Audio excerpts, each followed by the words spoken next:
Hello, I'm Juliette Barrett and I'm a former teacher and head of sixth form. I'm now Head of Education at ROSPA, the Royal Society for the Prevention of Accidents. In my role, I work very closely with teachers, schools, LEAs and the DFES to write safety policies for schools. In this programme, we'll be looking at health and safety issues inside the school building. I'll be presenting my top 6 issues, but this isn't a top-of-the-pop-style rundown of potential disaster. It's a look at areas that I believe need highlighting, and they are all ranked equal number 1. My 6 issues will cover the importance of providing proper storage and making sure everything is put away. I'll be highlighting how teachers should take responsibility for themselves by using right equipment, such as ladders, and by lifting and carrying books and equipment in the correct way, or getting someone to do it for you. I'll be looking at the risks associated with activities in school halls and subject-specific hazards associated with science and technology lessons. Finally, I'll be looking at keeping pupils safe in the corridors as they move between lessons. As ever, it's mostly common sense, so bear with me because sometimes the blindingly obvious is worth repeating. Schools should have a health and safety committee, but everyone on site should take responsibility for ensuring risk assessments are drawn up for activities, codes of conduct prepared and the correct procedures followed. My first health and safety issue is simply storage, a place for everything and everything in its place.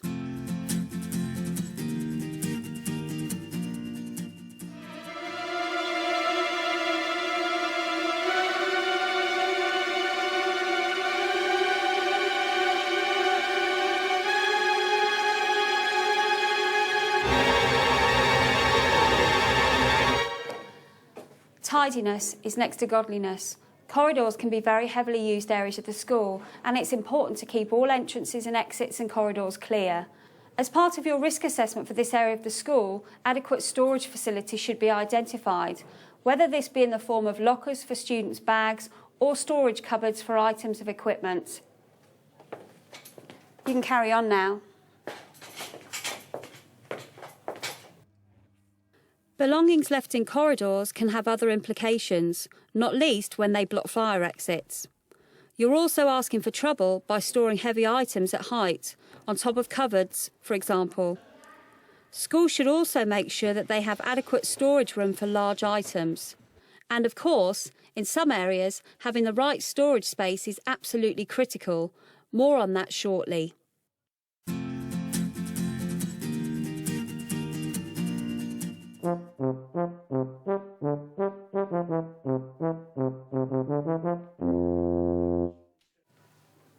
A number of accidents have been recorded with teachers falling from height.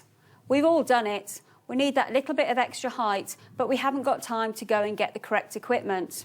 We just grab whatever's nearest. A table, a chair, a colleague, or a pupil.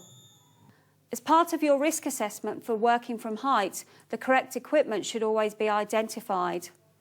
Whenever you are working at height, there should be 2 members of staff present. When using step ladders, a risk assessment should have been carried out, and 1 member of staff should be holding the step ladders at the bottom. Nothing should be carried by hand when climbing step ladders. Items should be passed to you by another member of staff. Pupils should not be required to work at height. Remember, employers have a duty to provide safe equipment, like ladders, suitable for the job.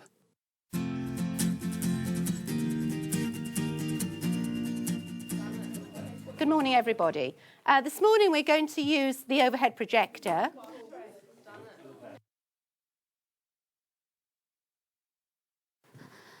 Back injuries are quite commonplace in schools due to daily heavy lifting and carrying of items such as OHPs, books and other boxes.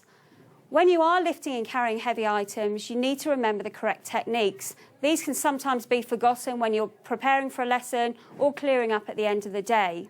So remember, when you are required to move an item of equipment, bend the knees, keep your back straight. When you've picked up the item, straighten your knees, always keeping your back straight.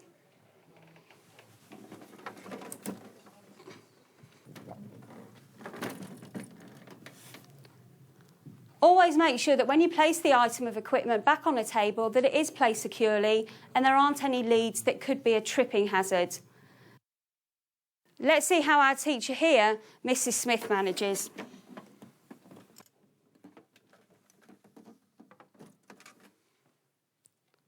Projectium transportium. There is always the Hogwarts method. Risk assessments of lessons should include lifting and carrying, and staff should be given training in manual handling. You are responsible for your health and safety. Don't lift anything unless you are absolutely confident that you can manage. When you're carrying anything bulky, always think about your route in advance. Will you have to move around stairs and tight corners? In which case, would it not be better to get help? Of course, you may be tempted to enlist the help of a pupil instead.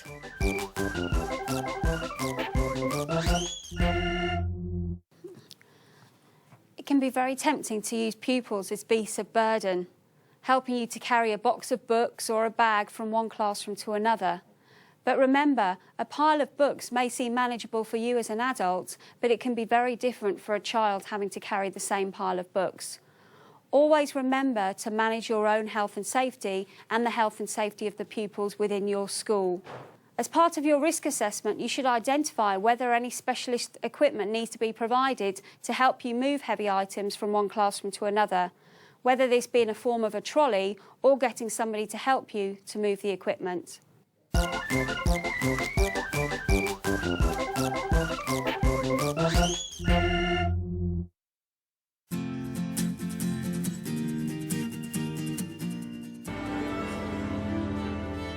It's a school hall, but in so many schools, it's also used as a dining room, a teaching room, a room for parents' evening, an area for school discos. And when there's a mixture of a large number of children, staff, and also electrical equipment, the hazards are there. For each activity that takes place, a risk assessment should be carried out. Problems arise where highly qualified teachers sometimes find themselves fiddling around with electricity. They have to take on the role of an electrician, carpenters, or handyman.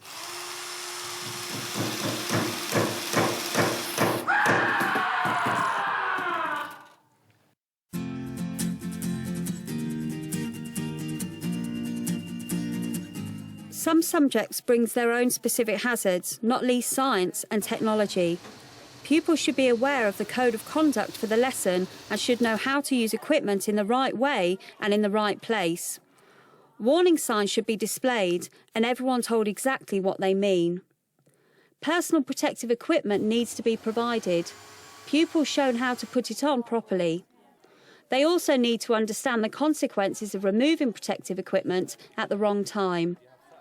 Any spills must be cleaned up immediately to reduce the possibility of slipping, and pupils must be given the confidence to report any incident.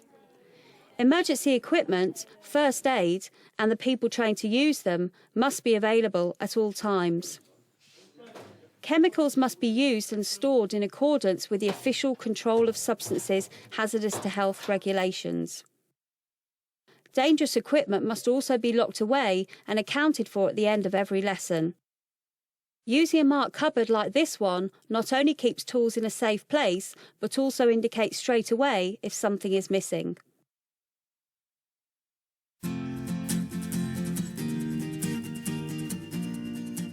Corridors can be some of the busiest areas of the school. At certain times of the day, you may have hundreds of students trying to get from one lesson to another in a relatively enclosed space. All pupils should know expected behaviour in the corridors, and there should be a clear code of conduct. Children should know the consequences of pushing and shoving along corridors, up and down stairs, and know the behaviour that's expected. If you have students with physical disabilities, special measures should be in place to ensure their safe movement from one lesson to another. As part of your code of conduct for corridors, if you have young people with physical disabilities, it may be written into this code of conduct that these young people are allowed to leave lessons a couple of minutes early to ensure their safe transfer from one lesson to another.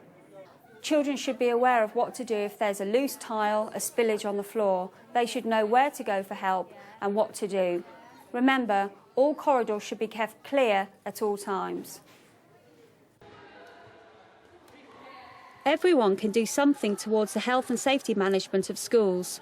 Pupils, as well as keeping to all codes of conduct, must be encouraged to report potential hazards such as breakages and spillages.